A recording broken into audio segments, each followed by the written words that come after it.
Good luck banishing these possessions from your mind. Welcome to Watch Mojo, and today we'll be counting down our picks for the top 10 horrifying possessions in movies.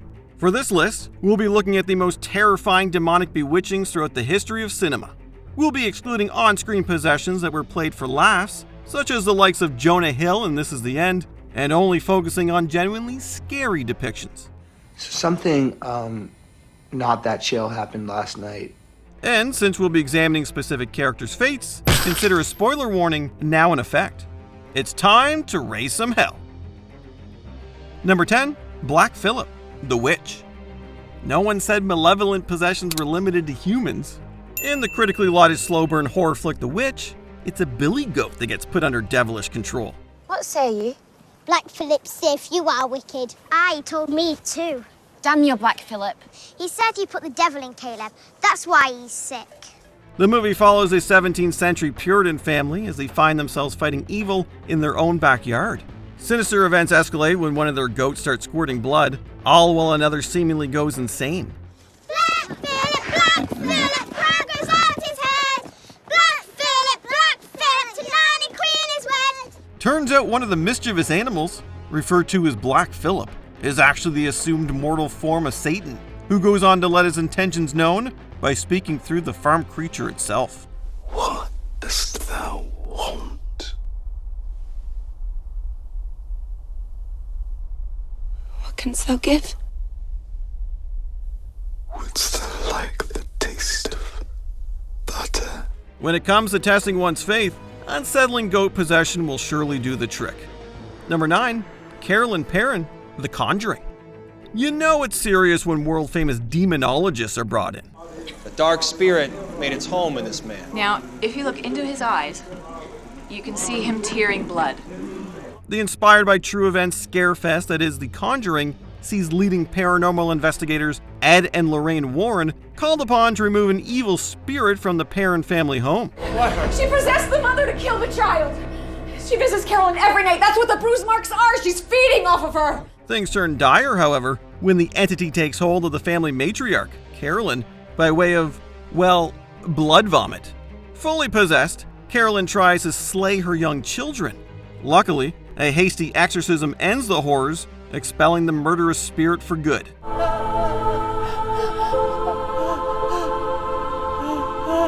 But while the Perron family nightmare may have ended, we can only assume Carolyn's chilling possession ignited plenty more for viewers. Number 8, Katie, Paranormal Activity. The found footage horror series Paranormal Activity has been frightening audiences for years thanks to some seriously scary manipulations that were supposedly caught on camera. One particularly scarring occurrence comes in Paranormal Activity The Marked Ones, where teenager Jesse Arista finds himself infused with special abilities only to have them grow in the direction of all-encompassing evil.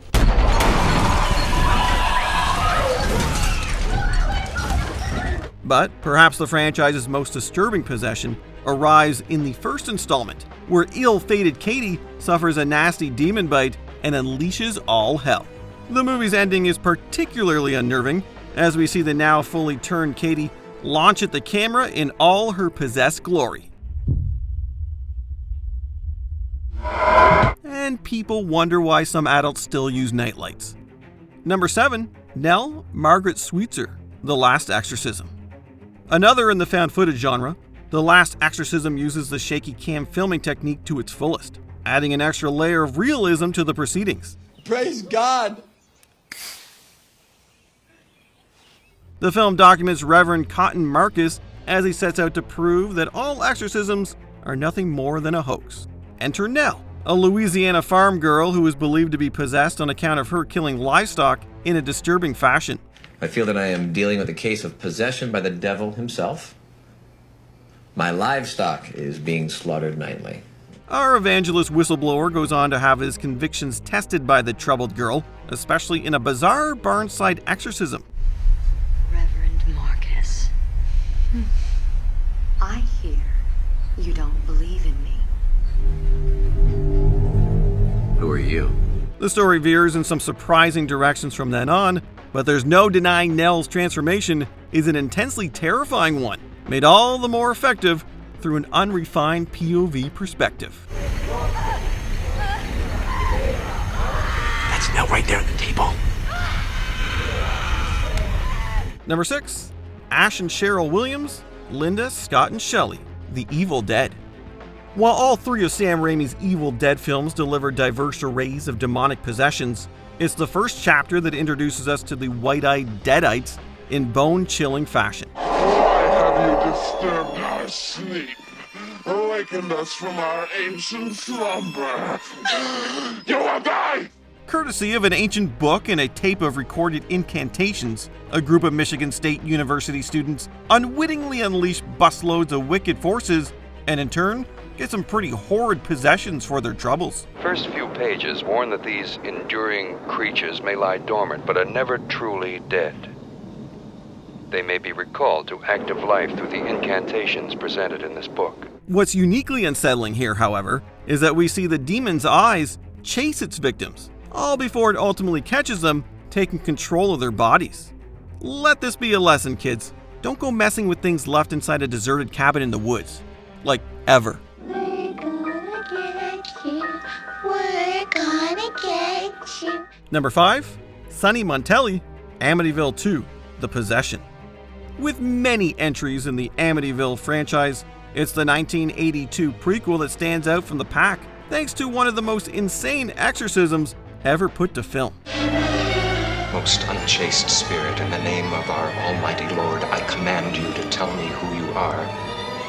Tell me your name. The movie follows a similar setup to many others in the franchise, in that a family moves into their dream home only to be targeted by something vile within the walls. From there, however, the story gives way to some crazy circumstances, including brutal shotgun murders. The exorcism finale sees the last remaining family member, Sonny, get put through the ringer. I like you, Adamski. I understand you. You want to dominate like your bishops, and more. So much so that we can't show all of it here. But once the evil has been exiled, Sonny emerges as good as new. Apparently, ungodly possession will do wonders for your skin.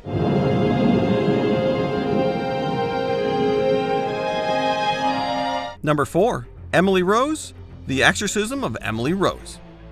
The Exorcism of Emily Rose mixes possession with the court system, but that doesn't make it any less horrifying. I want people to hear what only I can tell. And what is that?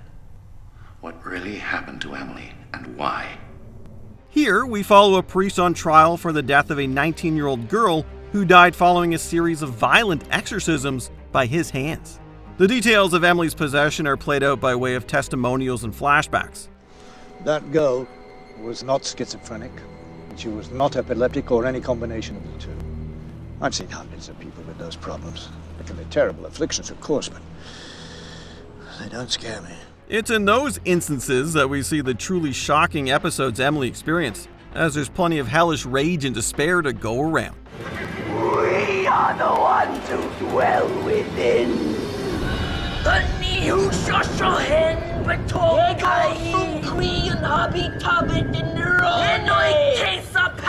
The fact that this movie is based on a real-life alleged possession only adds to the terror.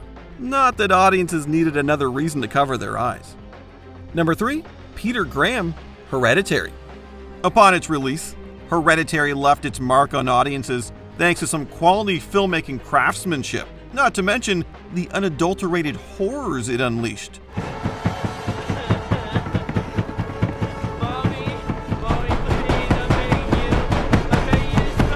What we get is a sincerely shocking story of a family destroyed through sinister possessions. And while the malicious entity originally grasps its claws in 13-year-old Charlie, a tragic accident changes all that, making high schooler Peter the next target, though not before it briefly takes over their mother. But it's the gut-wrenching performances and jaw-dropping occurrences that follow Peter's descent into evil that are more than enough to get under your skin and stay there for a long, long time. Number 2, Anna, Possession. There's no other film quite like the deranged European horror spectacle that is Possession. God. And while this perverse bit of art house terror has plenty of unshakable moments, it's Anna's infamous miscarriage scene that stands out amongst the rest. The scene in question shows Anna, a young woman who has had, let's just say, some demonic trysts, find herself in a grimy subway passage.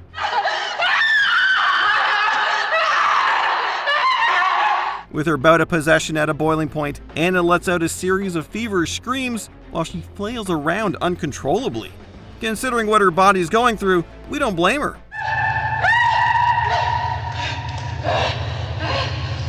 Of all the possessions in cinema, this is likely the one to turn you off dairy, which is why, among other reasons, we'll spare you the gory visuals.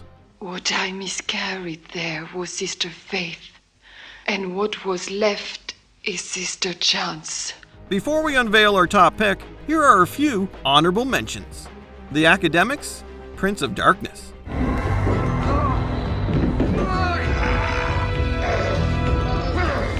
Annabelle, Annabelle Creation.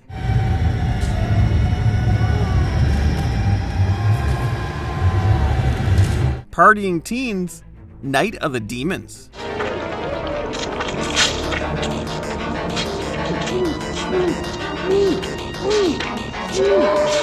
Dalton Lambert, Insidious. Dalton?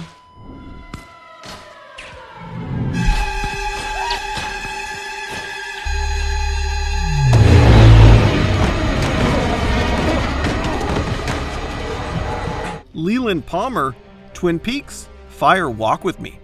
Leland, what are you doing? Look at this finger here. Leland? Laura did not wash her hands before dinner. Oh, look at this. Don't. Oh. Is it from a lover? Before we continue, be sure to subscribe to our channel and ring the bell to get notified about our latest videos. You have the option to be notified for occasional videos or all of them. If you're on your phone, make sure you go into your settings and switch on notifications. Number 1, Regan McNeil, The Exorcist. Having launched the supernatural horror subgenre into unfathomable heights some 40 plus years ago, The Exorcist still holds the benchmark for what a great possession movie should be. Damien! Amen. God! Defender of the human race! Oh, look down in pity! And there's no wonder, seeing as how the filmmakers expertly unleash pure evil onto 12-year-old Regan McNeil throughout the movie's duration. Our preteen victim undergoes a raw and unmerciful overtaking at the hands of the demon Pazuzu, leading to grotesque acts of unnatural revulsions. Please, Mother, make it stop! It's burning! It's burning! Do something, Doctor, please help her! Oh, please, Mother! So much so that many theater goers reported feeling nausea from the terrors on screen, with some even passing out. Throw in a head-twisting sequence, some unspeakable and unshowable acts, and some stomach-churning vomit, and you've got the motion picture possession to beat all others. I think the point is to make us despair. To see ourselves as animal and ugly. To reject the possibility that God could love us. Do you agree with our picks? Check out this other recent clip from WatchMojo, and be sure to subscribe and ring the bell to be notified about our latest videos.